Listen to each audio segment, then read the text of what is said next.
Sziasztok! Akkor kezdjünk is hozzá. Én igazából már elő is készítettem azokat a dolgokat, amire szükségünk lehet. Így fog kinézni a mintánk. Nagyon egyszerű, nagyon szép. Igazándiból ezt most én felnőtt méretben készítettem, de nektek jelenleg egy kisebb darabot fogok megmutatni, egy körülbelül ekkorát, amiből jól fog látszódni maga a minta, és ez megint ugyanúgy, ahogy a sapkánál, hogy mindenkinek a saját nyakához mérten kell méretezni ezeket a számokat. Igazából nincs befolyásolva, hogy hány láncszemből készül, mert ilyen kicsi apró hurkokat fogunk készíteni, és ezekből a pici apró hurkokból fog felépülni majd ez a teljes minta, ami ehhez a sálhoz kelleni fog.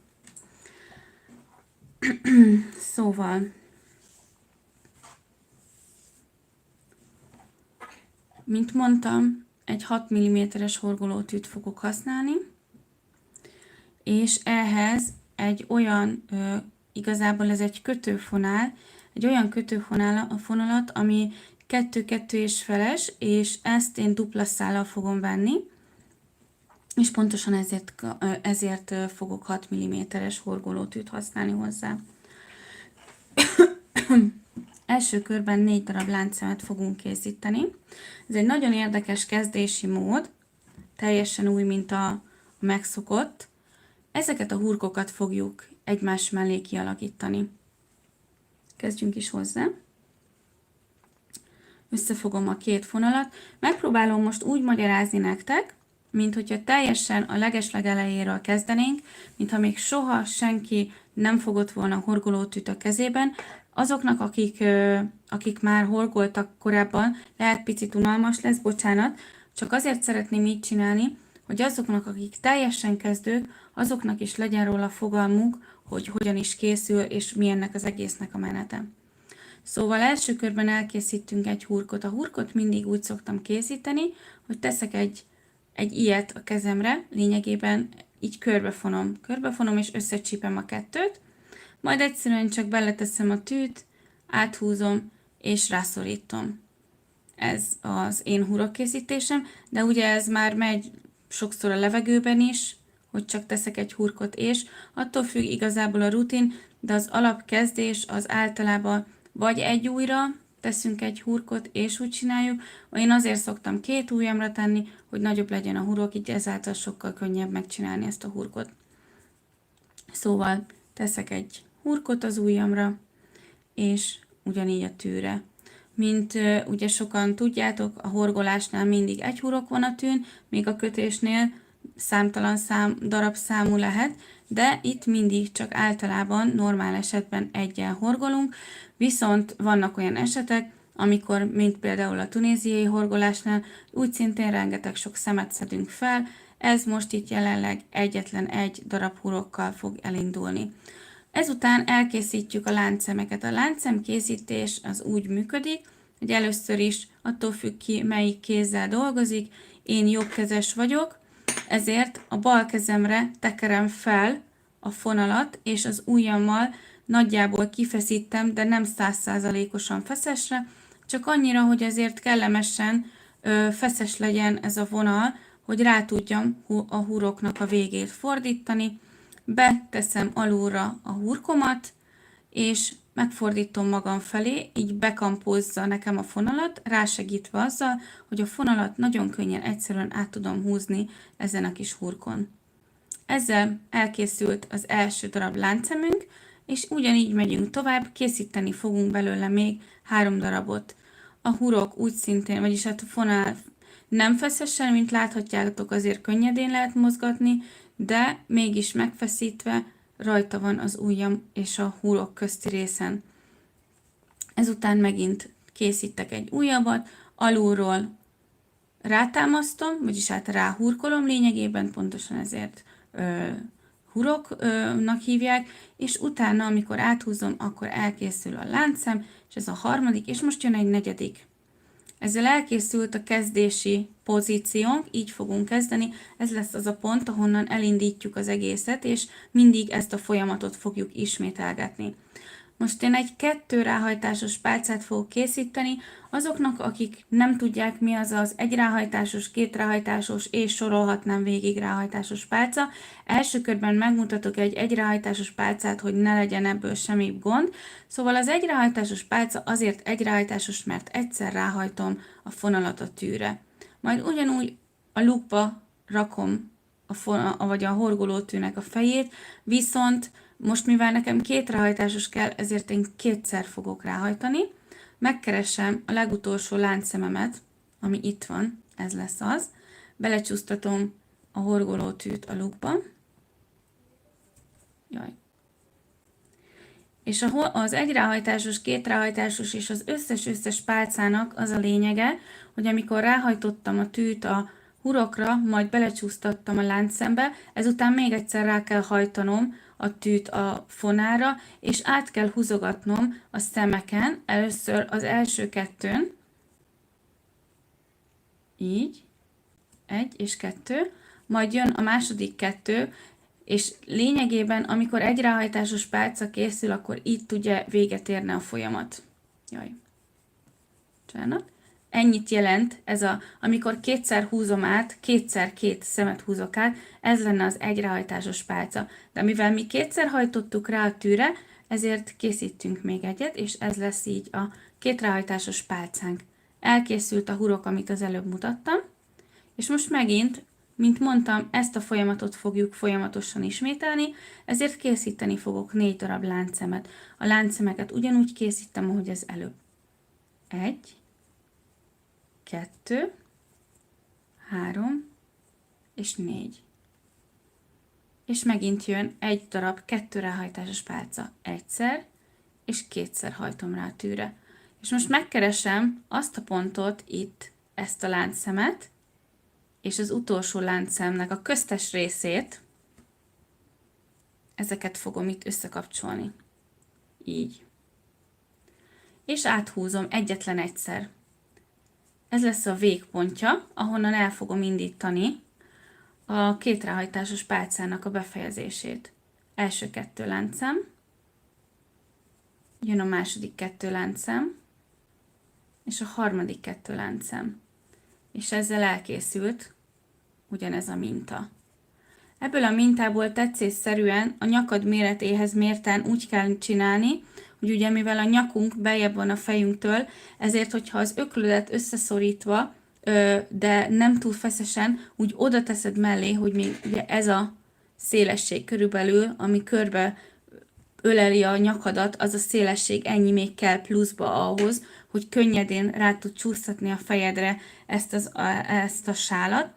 Ezért a mintát nem tudom nektek megszabni, hogy kifejezetten hány darab ilyen kis lánchurok kell, hogy láncot kell, hogy kialakítsunk, ezért méretszerűen saját magatoknak mérjétek le. A legszerencsésebb úgy, hogy a testetek vagy a fejetektől kiálló legszélesebb pontnál méritek, ez pedig az orr. Az orron viszont feszüljön. Azért kell, hogy feszüljön, mert akkor viszont a sál belső része túlságosan laza lesz.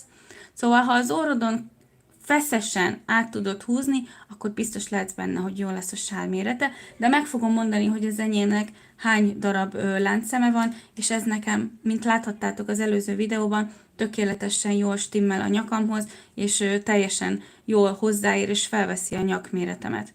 Megint megyünk tovább, a minta ugyanez, mutatom tovább, mert most együtt fogok veletek horgolni. Szóval 4 darab láncszemet készítünk. 2, 3, 4. Úgy szintén elkészült a 4 láncszem, 2-szer ráhajtok a tűre, és megint megkeresem ezt a köztes pontot itt, és itt. Na, még egyszer. Ezt a 2 köztes pontot fogom megkeresni, és összekapcsolom. Miután ezzel meg vagyok, elkezdek fölfelé haladni a 2 ráhajtásos pálcán. 1, 2, és még 1. Remélem jól látható és jól érthető. Kérlek, hogyha bármi kérdésetek van, akkor nyugodtan tegyétek fel, írjátok meg kommentben. Én mindent látok itt a képernyőn, hogy mi történik, és azonnal fogok is tudni rá reagálni, válaszolni.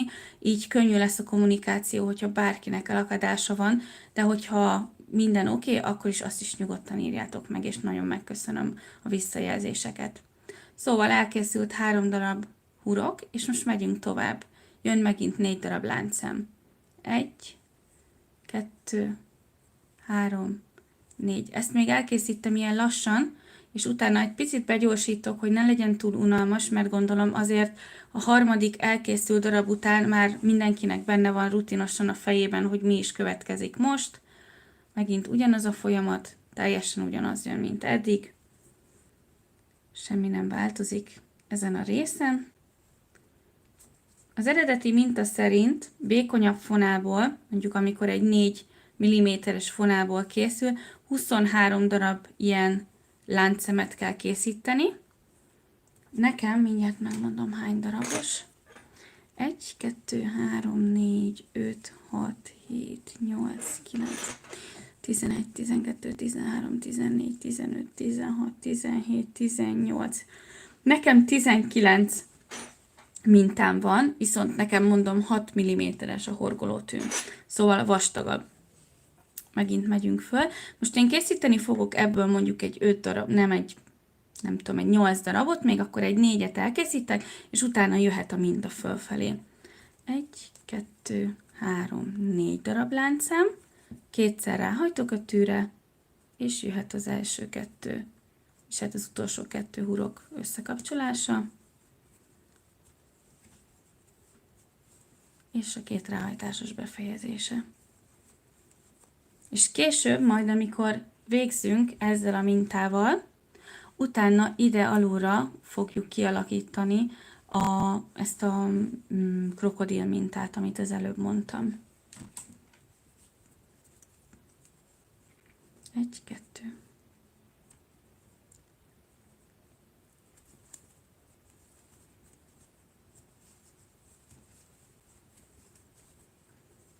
Egy, 2, 3, 4.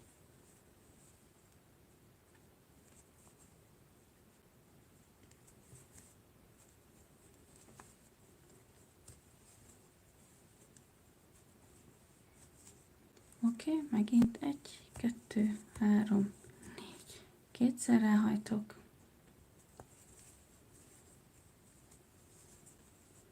Jó, szerintem ennyi elég lesz a mintából. Ebből már nagyon-nagyon jól fog látszódni, hogy mi is lesz a következő lépés.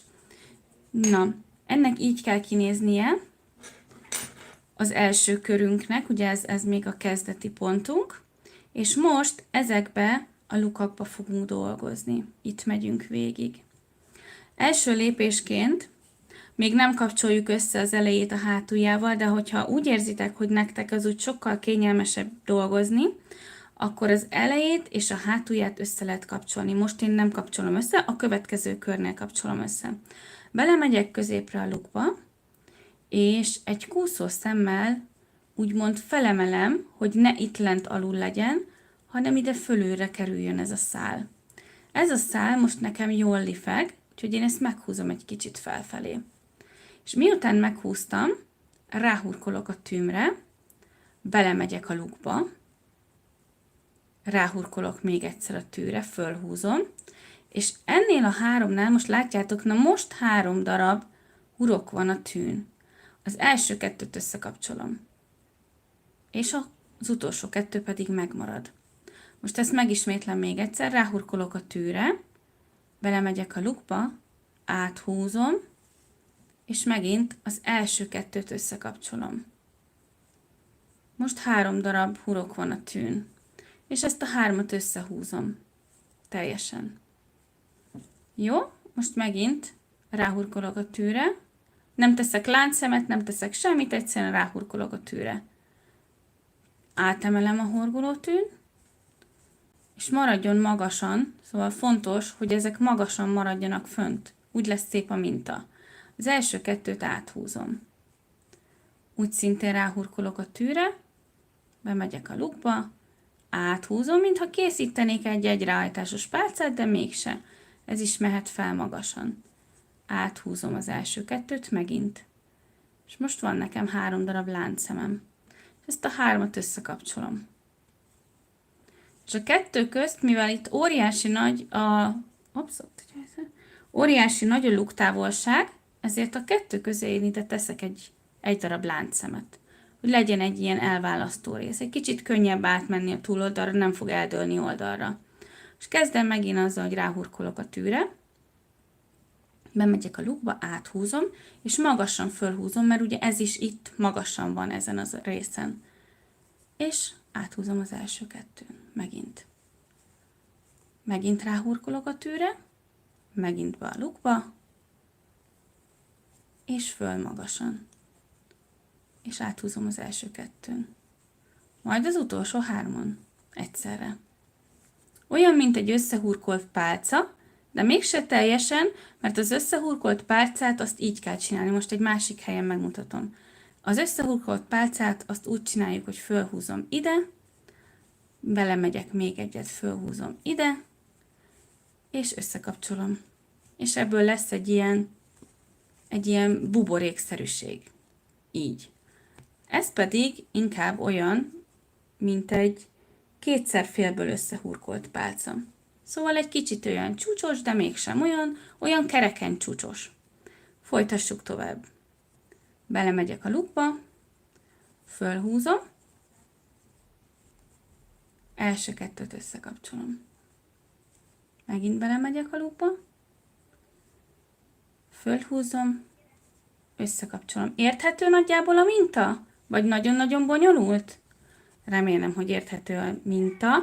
Ha megtennétek, hogy aki nézi, és esetleg írna, hogy igen, vagy érthető, vagy kicsit bonyolult, mutassam lassabban, akkor azt nagyon megköszönném, mert jelenleg most csak itt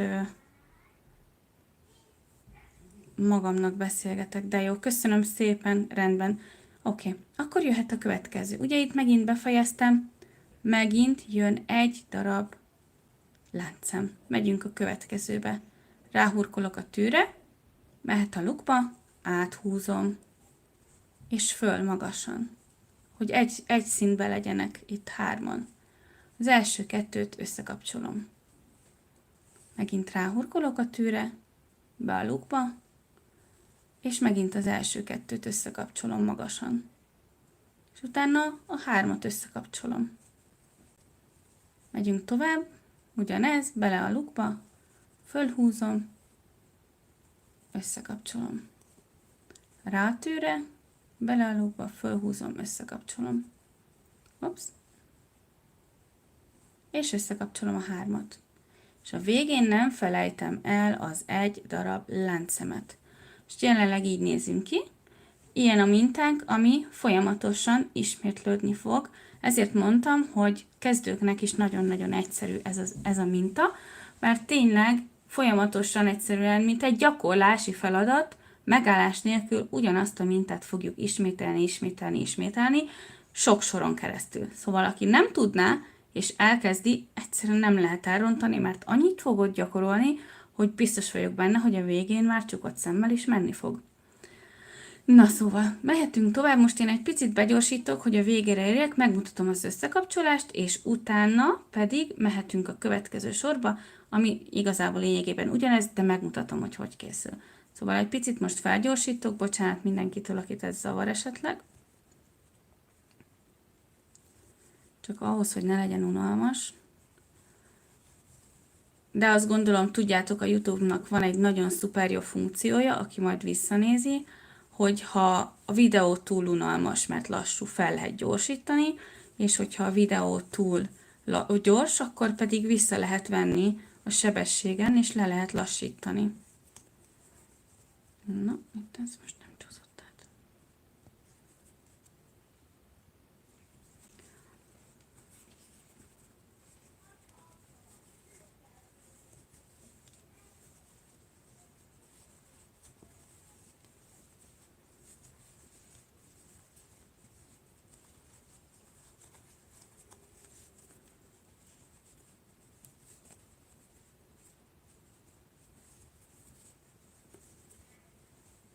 mindjárt a sor végéhez érek. És itt jön az a rész, amikor össze fogjuk kapcsolni az elejét a hátuljával, hogy egységes kört kapjunk ki. Köszönöm szépen a visszajelzéseket, nagyon örülök neki, hogyha érthető. És ugye nem nehéz, szerintem abszolút nem nehéz minta, ugye? Egy tök szép minta, nagyon mutatós, tényleg, és még illik is a sapihoz szerintem nagyon. Persze nem mondtam, hogy kifejezetten hozzávaló. Egyébként viszont lehet úgy is csinálni ezt a sálat, hogy csak magát a mintát, és nem kell hozzá krokodil minta. Na szóval, ja igen, és jön az egy darab láncem. Végére értem a sornak. Most jelenleg így nézzünk ki. Nagyon kis szép. Júj, ez kicsit sok lett, meg akartam mutatni közelről. Oké, szóval így néz ki most a minta. Nekem nagyon tetszik. És most megfogom az elejét a hátuljával, de ugye ez most egy kicsi darab, úgyhogy ez nem a valóságot adja vissza, de azt a részét látni fogjátok, hogy miért, hogy is kapcsolódik össze az eleje a hátuljával. Meg fogom keresni ezt a középpontot, ezt. De nem ide fogok kifejezetten rögtön hurkolni, mert ha oda hurkolok, akkor nem fogom tudni ott rögtön elkezdeni. Úgyhogy az utolsó láncszemnek ezt a részét kell megkeresnem. És ezt itt, emlékeztek az elején, hogy kezdtük, hogy belementem egy ilyennel, egy ilyen átkúszós szemmel. És ezt felemelem magasra, hát magasra, amennyire a másikat majd hozzá fogom tudni emelni. És most megkeresem a középpontot, és kezdem előről megint. Első kettő, és lényegében minden tökéletesen ugyanúgy fog történni. A kettő közt nincs láncszám, csak készülnek a fél egyráhajtásos pálcák összekapcsolva. Megkeresem a következőt, mindig ide a kettő közti részbe rakom. Mindig. Kettő közé, mindig. És ahhoz, hogy a kettő között ne legyen túl nagy elhúzás, kötést? Hát, lehet róla szó, igazából régen, nagyon régen kötöttem, de most legutóbb csináltunk egy horgolt sapit, ez volt az. Ez szerintem ott van fönt ez is a videók között. Ezt a fajta mintát csináltuk meg sapiba, ahhoz csináljuk most jelenleg ezt a melegítőt, de hogyha kötött sapit szeretnétek, hát megpróbálkozhatom vele. Igazából csináltam már olyanokat is régebben. Jó, elgondolkodom rajta, meg keresek mintát, hogy miért lehetne. Szóval menjünk tovább.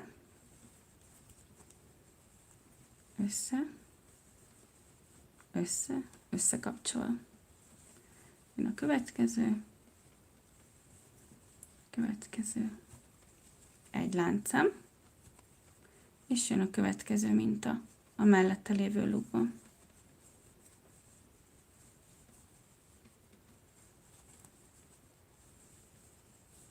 És megint egy darab láncszem, és a következő lukban. Azért csinálom most gyorsan, nem kell megijedni, ha esetleg van bárki, aki újonnan csatlakozna, mert már itt korábban nagyon-nagyon lassan megmutattam, szóval a videó mindig visszanézhető.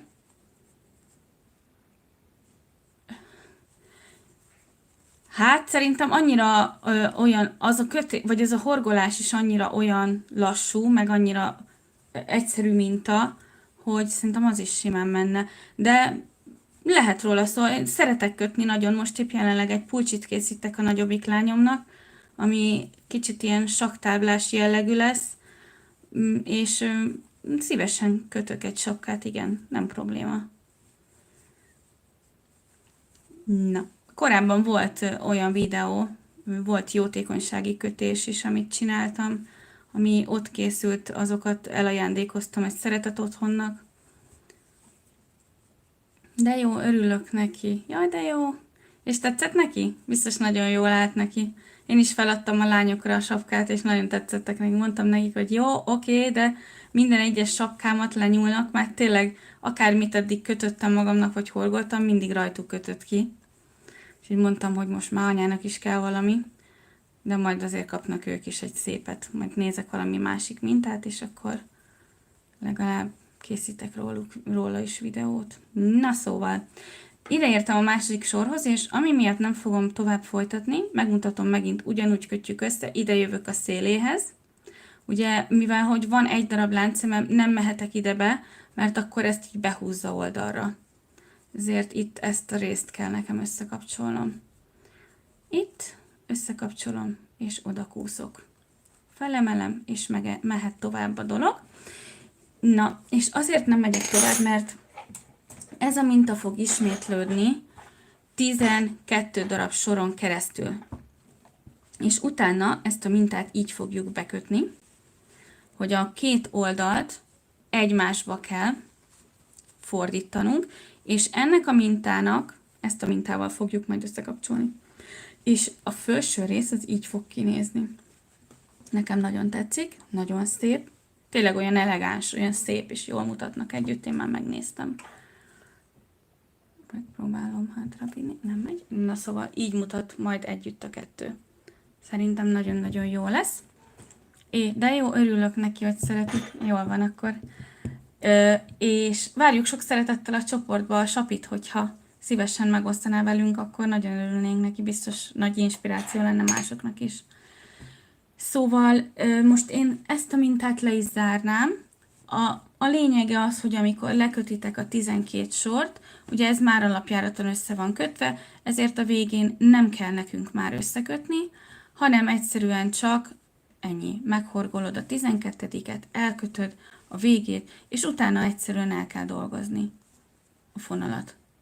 Na, nálam például úgy sikerült eldolgoznom a fonalat, itt volt a vége, hogy itt lóg ki egy ennyi icipici, de azon kívül nem is látszik. Ja, meg itt van egy kis cafatka darab. Ezeket majd még eldolgozom, és utána nem is fog látszani egyáltalán az, hogy itt volt valaha bármilyen fonál.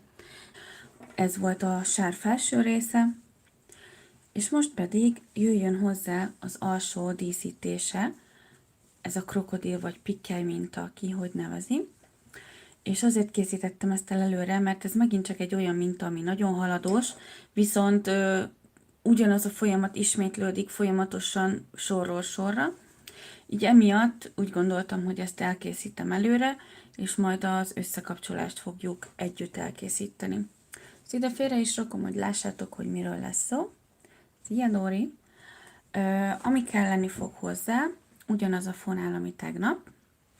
Ugye ebből duplát fogunk megint venni, legalábbis én, és ehhez úgy szintén egy 6 mm-es horgolótűt fogunk használni. Kezdjük is el. A minta első része, leteszem a fonalakat,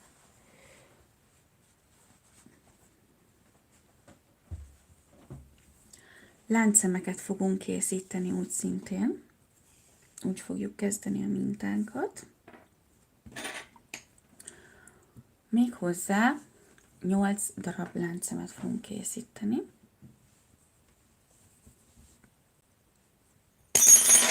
Jaj, bocsánat.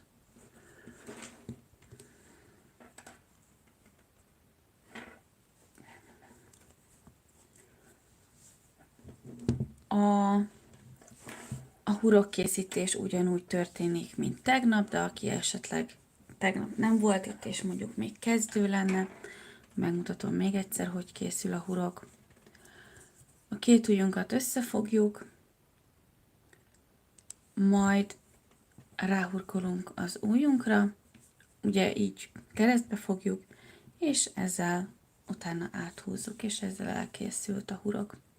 Most ezután elkezdünk láncszemeket készíteni. A láncszem készítés az úgy történik, ha ráhurkolok a tűre, és áthúzom a lukon. Még egyszer ráhurkolok a tűre, áthúzom a lukon. Ráhurkolok a tűre, lefelé fordítom a horgoló tüfejét, és áthúzom a lukon.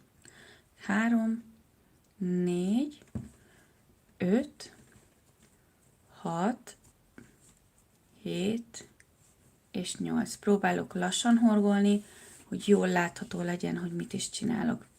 Elkészült a 8 darab láncszem, és most összekapcsolom az elejét a hátuljával. Az összekapcsolás az úgy fog történni, hogy nem teszek felfelé hurkot, mert nem egy komplett kört szeretnék csinálni, hanem meg szeretném tartani ezt a formát, ezért én most ezt ide oldalra csak kihúzom. Így. És ezzel megtartottuk a kezdeti formánkat, ami így fog kinézni. Majd emelek felfelé 3 darab láncszemet. 1, 2, 3, és ebbe a hurokba, ami itt van, elkezdem, megfordítom, és egy ráhajtásos pálcákat fogok készíteni. A tegnapi részben ugye 2 ráhajtásos pálcák voltak főleg a kezdeti pontnál, most megmutatom az egy ráhajtásost. Egyszer ráhajtok a tűre, belecsúsztatom a tűt a lukba, áthúzom a fonalat rajta, és az első 2 hurkon áthúzom, majd áthúzom a második 2 hurkon. Oké, akkor leszedem a villanyt. Így jobb? Most jobb a felvétel? Ráhurkolok a tűre, belemegyek a lukba, és áthúzom. Első 2-nél áthúzom, második 2-nél áthúzom. Ez eddig 3, és 5-nek kell lennie. Még egyszer, 4, és még egyszer 5. Megvan az 5 darab egy ráhajtásos pálca, majd emelek felfelé egy darab láncszemet, és ezután a másik oldalra fogok horgolni, de ugye ez folytatólagos lesz, csak ez már erre az oldalra fog szólni. Úgy szintén egy ráhajtásos pálcák fognak készülni, 5 darab. 1, 2,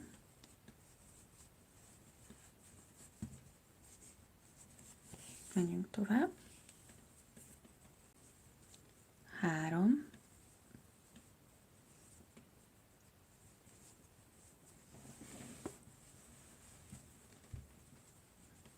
4,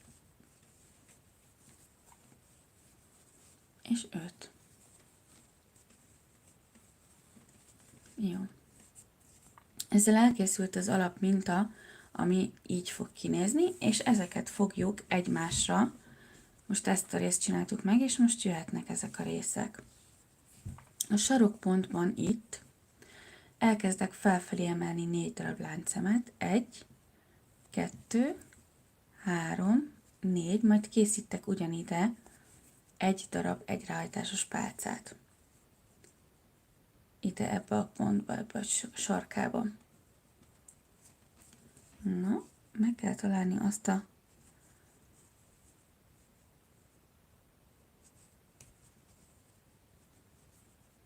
ide, az utolsó láncszembe visszahurkolom.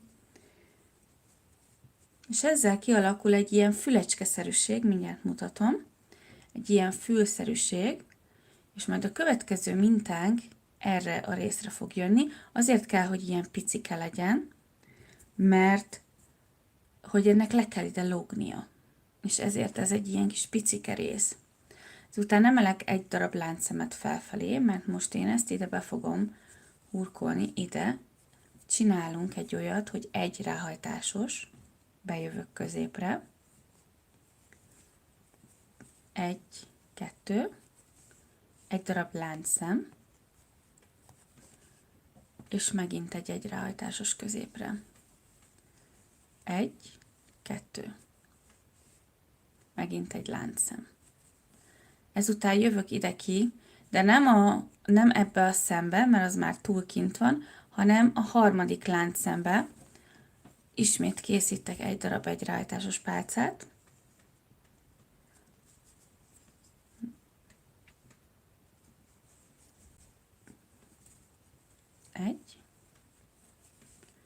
Egy láncszemet emelek, és megint egy ráhajtásos pálcát ugyanide.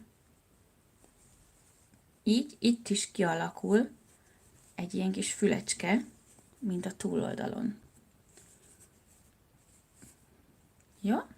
Nem, bocsánat, ezt rosszul mutattam. Ide nem kell egy ráhajtás, vagy láncszem, hanem csak 2 egy ráhajtásos egymás mellé. Jó. Oké.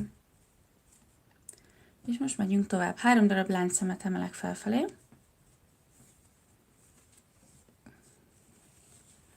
És ugyanígy, mint az előbb, most ide még készíteni fogok 4 darab egyrehajtásos pálcát.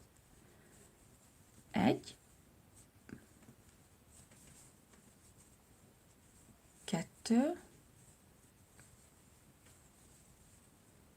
3,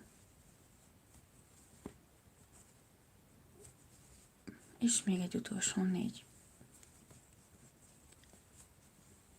Ezután jön egy darab láncszem lefelé, így, és megfordítom. Egy kicsit így összehajtom, akkor kijön nekem ez a rész, ahol dolgoznom kell tovább. Ráhajtok a tűret, és megint jön 5 darab egyrehajtásos pálca. 1, 2, 3, 4,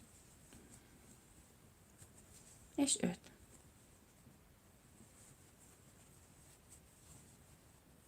Elkészült egy újabb levélminta. Most háttal vagyok, erre hátrafelé néz a minta. Olyankor, amikor lehurkoljuk ezeket a levélmintákat, mindig hátrafelé néz. Olyankor, mikor készülnek, mindig előrefelé néz. Ezt az egy láncszemet most lehurkolom ide közép részbe, ebbe az elkészült egyrehajtásos pálcás középrészbe. Csak egyszerűen simán lehurkolom. Emelek felfelé egy láncszemet, és ismét összehajtom, hogy ez a fele jöjjön most ki. És készítek 5 darab egyrehajtásos pálcát. 1,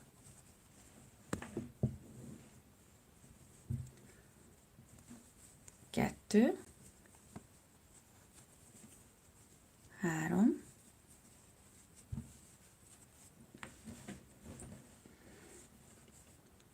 4,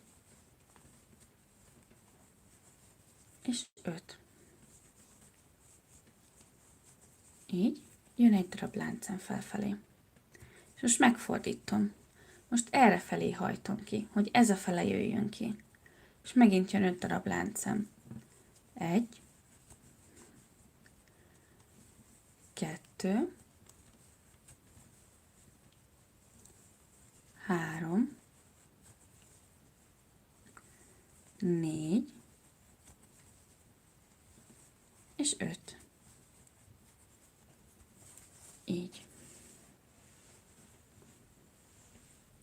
És megint elkészült az első 2 sorom. Ugye itt takarásban van a középrész, és ahogy szépen fokozatosan haladunk felfelé, ez nekem egyre jobban ilyen pikkelyesre fog kialakulni. Oké, megint 4 darab láncszem felfelé, megyünk a harmadik. Minden egyes sorban mindig egyel fog pluszba növekedni. 1, 2, 3 és 4 darab láncszem. És lehurkolom egy egyrehajtásos pálcával ebbe a szembe, és ebbe a szembe összekapcsolva. Így. 1, 2. És kialakult megint ez a kis hurokszerűség. Most pedig teszek egy darab láncszemet, és be fogok ide jönni 2 darab egyrehajtásos pálcával. Egy egyrehajtásos pálca, egy láncszem, és megint egy egyrehajtásos. Megint jön egy láncszem, és most ide jövök középre. Itt meg kell keresnem ezt a pontot, amit az előbb ide csináltam, és ennek a kettőnek a közepébe, látjátok, ide középre, ide fogom lerakni az egyrehajtásos pálcát. 1, emelek egy láncszemet, megint egy darab egyrehajtásos, ugyanide. Szoros lesz, de mindenképp oda kell rakni, mert az a középpontja ennek a mintának. Így.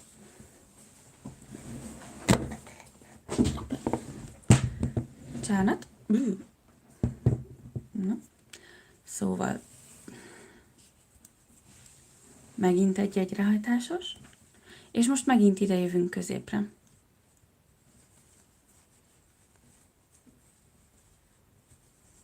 Megint egy láncszem, és megint egy egyrehajtásos. Megint jön egy láncszem, és most megint megkeresem az 1, 2, harmadik láncszemet, és a harmadik láncszembe készítem egy ráhajtásost, és az újabb egyrehajtásos láncszem nélkül.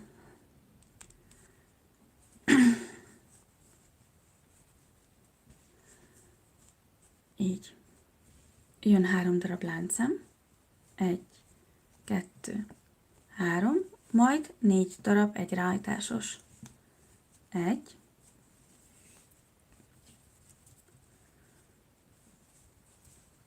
2, 3, és 4. Egy láncszem magasítás, és most összehajtom megint. És ide 5 darab egyrehajtásos pálca. 1, 2, 3, 4, és 5. Ezután megint ugye a háta látszódik nálam, és itt az első egyráhajtásos pálca pár, ami a középpontban van. Mindig ide hurkolunk le, ami a mintáknak a közepébe van. Erre nagyon figyeljetek oda, nehogy véletlenül majd eltévesszétek, hogy soha nem ebbe a köztes részbe, hanem ebbe a középrészbe mindig ide hurkolunk le, mert így fogja takarni egyik a másikat. Emelünk egy darab láncszemet felfelé, így, és most ide jön, ami mintánk van, csak összehajtjuk megint, és jön 5 darab egyrehajtásos. 1, 2, 3, 4, és 5. Emelek egy láncszemet felfelé. Majd jön megint a másik oldal. 1, 2, 3, 4, és 5. Megint megfordítom, hogy hátrafelé nézzen, és ebbe a köztes részbe lehurkolom. Emelek felfelé egy láncszemet, megint visszafordítom, kihajtva, és ebbe a részbe készítem az 5 darab egyrehajtásost. 1, 2, 3, 4, és 5. Jön egy darab emelés, megfordítom, és ide hajtom most erre a kezemre. És megint 5. 1, 2, 3, 4, és 5.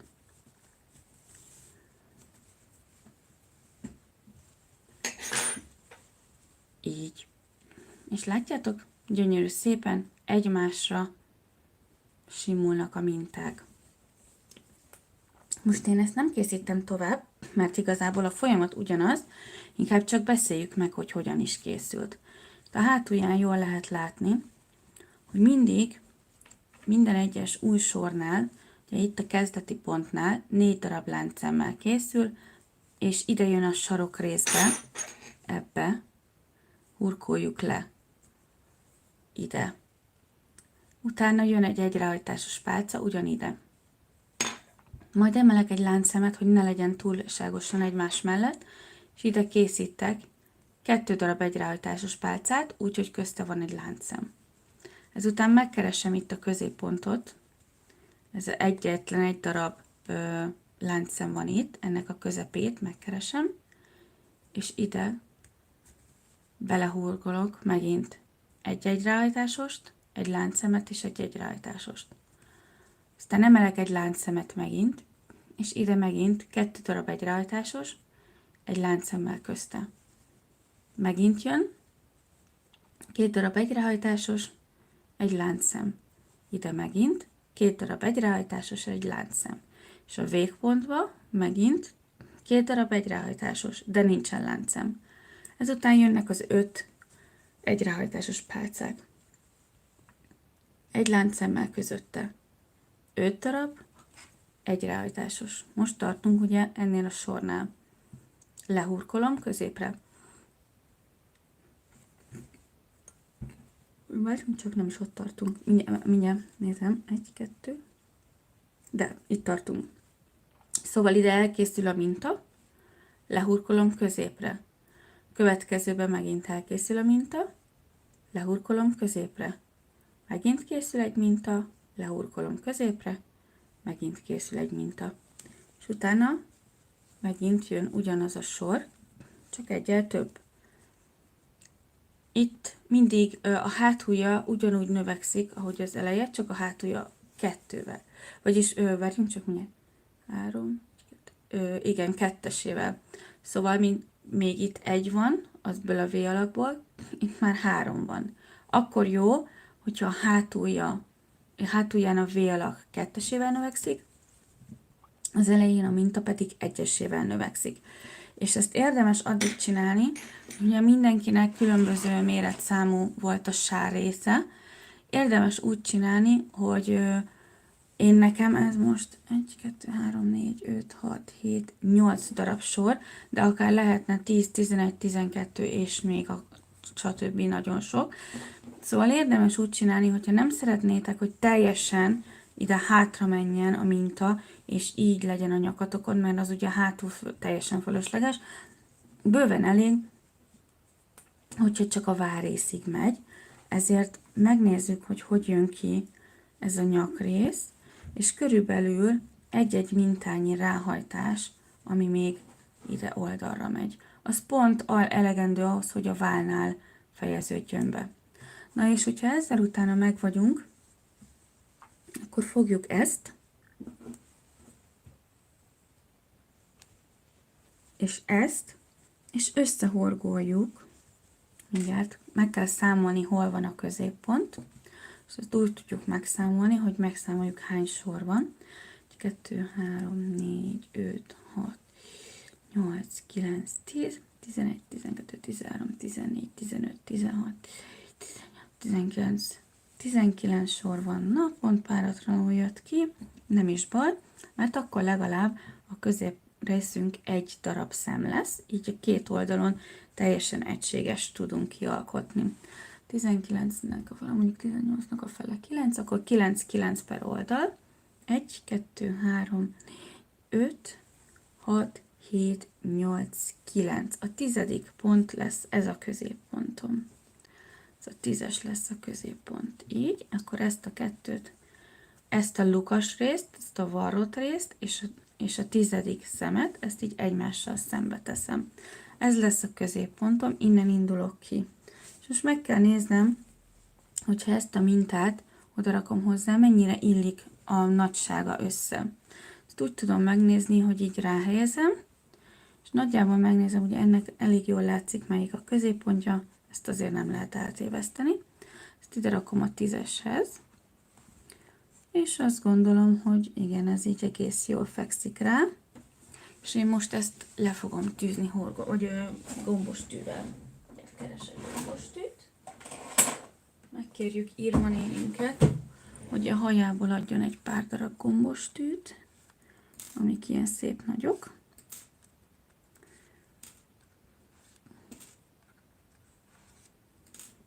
mondjuk egy 6 darabot.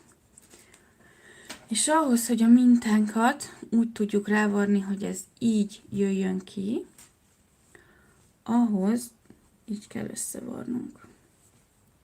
És így belülre fog kerülni az a rész. Ugye, jól gondolom? Igen. Szóval fejjel lefelé ráfekteted a mintára. A kettő igazából így feszül egymáshoz, így vannak egymáson, és ha így kihajlik, akkor lesz teljesen egyenes a mintánk. Jöjjön a gombostű, akkor középpont. Még egyszer, melyik is a 10-es? 1, 2, 3, 4, 5, 6, 7, 8, 2. Még egyszer, a biztonság kedvéért, azért így is megnézem. 5, 6, 7, 8, 9, igen, ez a 10. Jó, akkor innen fog indulni. Én a 2 részét, ezt így, egybe fogom horgolni, és azért, vagy nem is tudjátok mit? Akár berakhatjuk közé is. Nem, az úgy nem jól néz ki. Nem, akkor marad az így. Szóval ezt a 2 részt egybe veszem, és úgy fogom horgolni, hogy ezt egy picit így följebb rakom.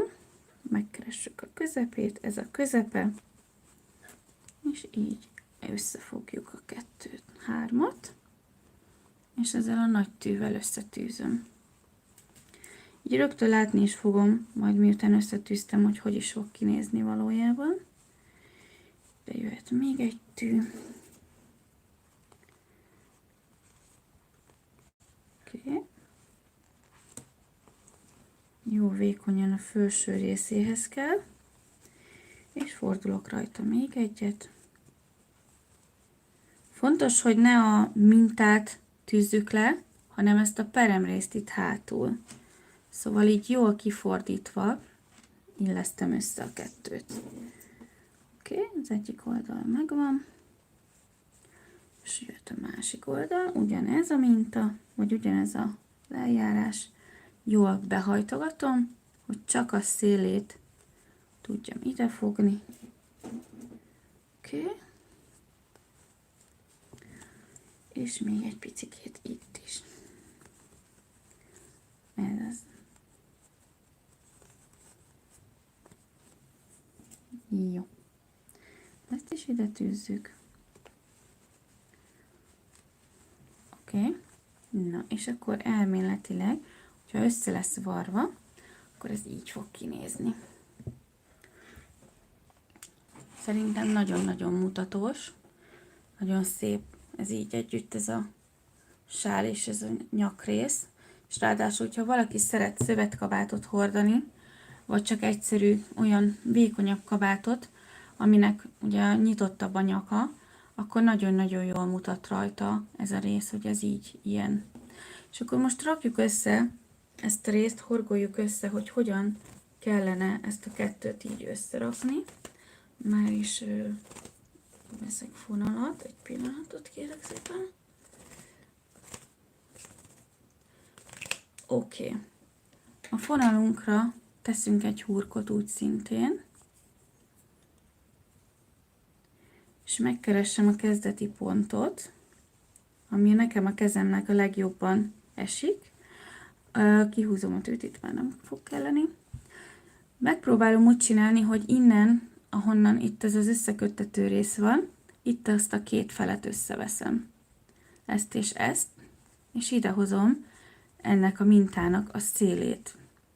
De ugye nem ezt a szélét, mert az a mintánk, hanem innen a középrészből kell kiindulnom, mert ez a pereme, úgymond, nem tudom máshogy mondani, szóval, hogy ez a szél, itt a felső perem része. És itt ennél a sár résznél is, ugye van ez a hurok, ezt úgy próbáljuk meg úgy csinálni, hogy kívülre essen, szóval én ide rakom az alsó részbe a tűt, és itt pedig ide. És ezt a 3-at most megpróbáljuk összehúzni. Jó, hurok a tűre, áthúzom ezen a 3-on, áthúzom ezen a 3 részen a horgolótűt, 1, 2, 3, és össze is kapcsolom őket. Így. Most megkeresem a következőt, de elég egyértelműen látszik, hogy hol van a következő szakasz. Ide belemegyek, az előtte lévőbe is, de az még itt lent ez a hurokrész, és megkeresem itt is a következőt, ami már egy lukkal beljebb van. És ezt a hármat így összekapcsolom egy rövid pálcával. Így. Most megint jön a következő rész, megint egy lukkal arrébb van.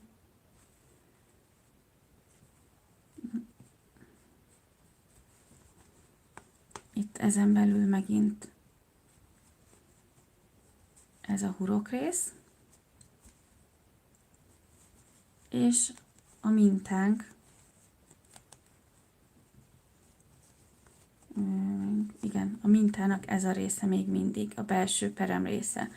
Mindjárt egy párat lehorgolok itt, csak annyira lassan tudom így csinálni, hogy mutatni is kell, hogy nem látom át rendesen. És utána megmutatom, hogy néz ki másik irányból. Szóval megint ezt a részt veszem fel. Ez a harmadik lényegében, és itt pedig már a befejező, mármint hogy ez egy mintánál már túl vagyunk. Oké, na, csináltunk egy párat, és most megmutatom, miért így csináltam. A minta szerint nagyon jól mutat, hogy ez mintha egy kezdeti hurok lenne, ez így kívülre esik, és így látjátok, hogyha így horgolom, teljes takarásban van az a rész, amit most itt én összehorgoltam. És ha így megyek ezzel folyamatosan tovább, akkor gyönyörűen el lehet fedni azt a teljes részt, és amikor kinyitjátok, akkor olyan, mintha folytatólagosan készült volna ez a minta bele. De én most ezt azért nem mutatom meg, mert ez csak időhúzás lenne, és azt gondolom, hogy ezt a részt, ezt már azért nagyjából mindenki tudja, hogy hogyan is készül. Szóval igazából ennyi lett volna ez a mai minta. Remélem tetszett nektek ez a sál, nekem nagyon tetszik, szerintem én hordani is fogom.